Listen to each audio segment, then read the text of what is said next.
गोस्वामी श्री तुलसीदास जी अपनी पंक्तियों में कहते, बड़े भाग्य मानस तन पावा। हम लोग भी अपनी आम बोलचाल में कहते, मनुष्य का तन बहुत बढ़िया है, बहुत बढ़िया, बहुत बढ़िया है। तो है ही है, अगर गैया भैंसिया बने होते तो बंधे होते। मनुष्य तन है, अच्छा है, लेकिन क्या देवताओं से भी बढ़िया है? अब प्रश्न ये है, क्या देवताओं से भी मनुष्य का तन बढ़िया है? हाँ जी है।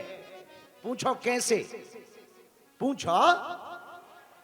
देखो, मनुष्य तन है लोहा, देवताओं का तन है चांदी।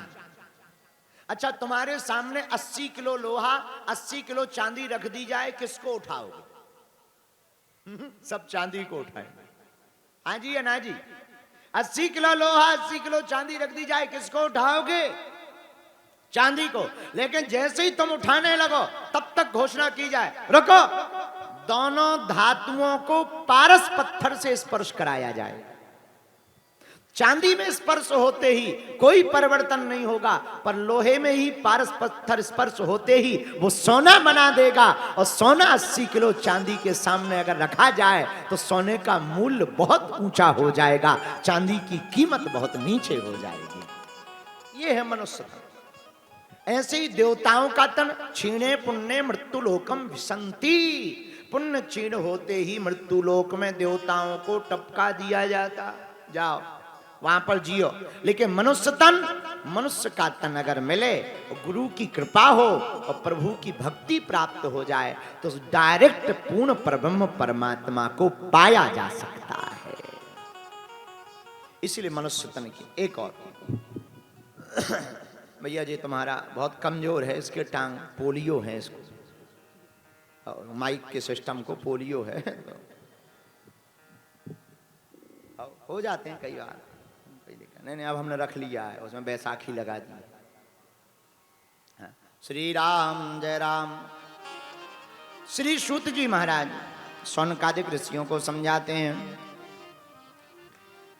श्रीमद् भागवत की महिमा को सुनाते हुए कहते, देवताओं का अमृत वापस कर दिया भागवत के सामने। देवता नाराज हो गए, ब्रह्मा जी के पास गए, बताओ हम लोग देवता अमृत नहीं लिया, कथा नहीं दी हमें, गलत बात है। अच्छा महाराज, कथा में ऐसा है क्या? ब्रह्मा जी बोले 7 दिन में देख लो। जब 7 दिन में देखा कि परीक्षित जी भगवान को पा गए, तब देवताओं को बड़ी जलन हुई, ईर्षा हुई।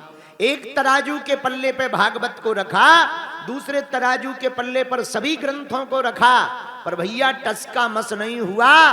तब देवता चकित हो गए। लघुनिन्यानि जातानि गौरवेण इदं महत् तदा ऋषिगणः सर्वे विस्मयं परमं ययुः। अद्भुत है भागवत, उसको देख करके देवता सब परेशान हो गए। ऐसी महिमा श्री सूत जी महाराज शौनकादिक ऋषियों को सुनाने लगे। एकदा ही विशालायां चत्वार ऋषयो मलः सत्संगार्थं समायाता दद्रुस्तत्र नारदम्। एक समय बद्रीनाथ, विशालापुरी बद्रीनाथ में 4 भाई सत्संग करने के लिए गए। कौन? सनत, सनंदन, सनातन, सनत कुमार। जब चारों भैया विचरण करते हुए बद्रीनाथ की तरफ गए, तो वहां सब संतों का मिलना हुआ, लेकिन चारों भाई को एक और मिले। कौन? इनके ही एक भाई श्री नारद जी महाराज। पर नारद जी का मुंह लटका हुआ, ऐसे कमजोर जैसे सूखी चुखी हुई साए हो, आम हो, ऐसा मुंह लटका, एकदम आंखें घुससी गई, मन भजन में नहीं लग रहा। ऐसी हालत को देख करके चारों भाई परेशान हो गए। सनत कुमारों ने नारद जी को कहा, कथम ब्रह्मन दीन मुखा कुतश्चिन्तातुरो भवान् त्वरितं गम्यते कुत्र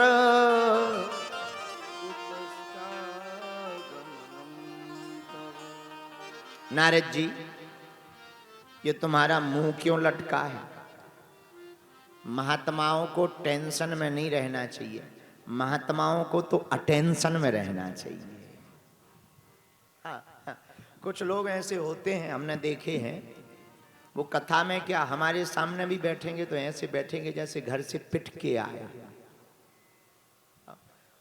अच्छा, कुछ लोगों को ये लगता है, कुछ हमने पढ़े लिखे लोग देख, अच्छा जी, मूर्खों से ज्यादा पढ़े लिखों में दिक्कत ज्यादा, ये बीमारी पढ़ों लिखों में ज्यादा पाई जाती है, क्योंकि पढ़े लिखे लोगों को ये लगता है कि अगर हम ज्यादा हंसेंगे तो लोग हमको मूर्ख समझेंगे।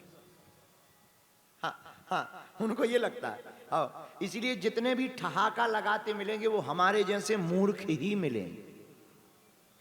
पढ़े लिखे तो इतना कमजोर हंसते हैं कि सत्तू अगर सामने रख दो तो वो भी ना उड़े। हाँ हाँ, इतने कमजोर। अच्छा, उनको इसलिए ऐसा लगता है क्योंकि उनको लगता है कि नहीं हमारा यही प्रोफेशन है, इसलिए इनको ज्यादा टेंशन। और जितने पढ़े लिखे लोग आत्महत्या करेंगे, स्ट्रेस में डिप्रेशन में रहेंगे, उतने हमारे जैसे मूर्ख कभी नहीं होते। जितनी गोलियां पढ़े लिखे खाते, मूर्ख कभी नहीं खाते। क्यों? क्योंकि पढ़े लिखों को सब बुद्धि से सोचकर जीना पड़ता है, हमारे जैसे मूर्खों को दिल से सोचकर चलना पड़ता है। पढ़े लिखे दिमाग से चलते, हमारे जैसे मूर्ख लोग तो दिल से चलते हैं। अच्छा, बुरा न मानना, पढ़े लिखे लोग हमने देखे, यहां भी कुछ लोग बैठे हैं, आप लोगों को नहीं बोल रहे हम, कितनी भी बड़ी बात कह दी, ये ताली भी बजाएंगे।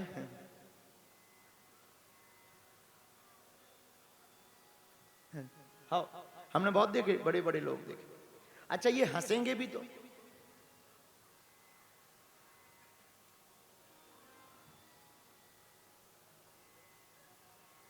मतलब ऐसा लगेगा जैसे रबड़ थोड़ा तनी हो,